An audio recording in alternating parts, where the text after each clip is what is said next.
এরকম হয়েছে না যে দেয়ালে পিঠ থেকে গেছে, চোখে মুখে অন্ধকার, কই যাব, কি করব, বাঁচানোর কেউ না, এরকম হয়েছে কখনো আপনাদের? যদি হয় তাইলে এটার সলিউশন বলবো, না হইলে তো এগুলো বলে লাভ নাই। হয় হয় হয়। বিশ্বনবী এরকম কঠিন বিপদে পড়েছেন জীবনের কিছু কিছু মুহূর্তে। ওই মুহূর্তে বিশ্বনবী স্পেশাল দুইটা দোয়া পড়তেন।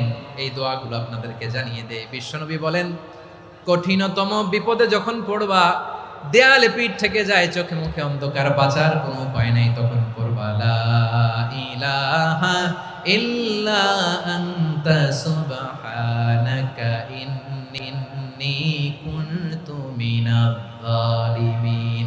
আল্লাহ, তুমি ছাড়া কোনো ইলাহ নাই, তুমি পবিত্র, নিশ্চয় আমি জালিমদের অন্তর্ভুক্ত। সুবহানাল্লাহ বলেন। এই দোয়া সাইয়েদনা ইউনূস আলাইহিস সালাম পড়েছিলেন যখন মাছের পেটে ছিলেন। কিসের পেটে?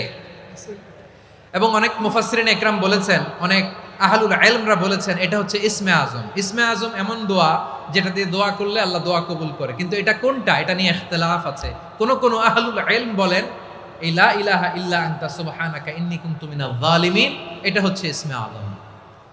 সাইয়েদনা ইউনূস আলাইহিস সালাম পড়েছেন, আপনারা পড়েননি? তুফান হইলে পড়েন না? আমাদের এলাকায় তো এটা খুব, এটার উপর ব্যাপক আমল আছে। পটুয়াখালীতে কি অবস্থা বলেন?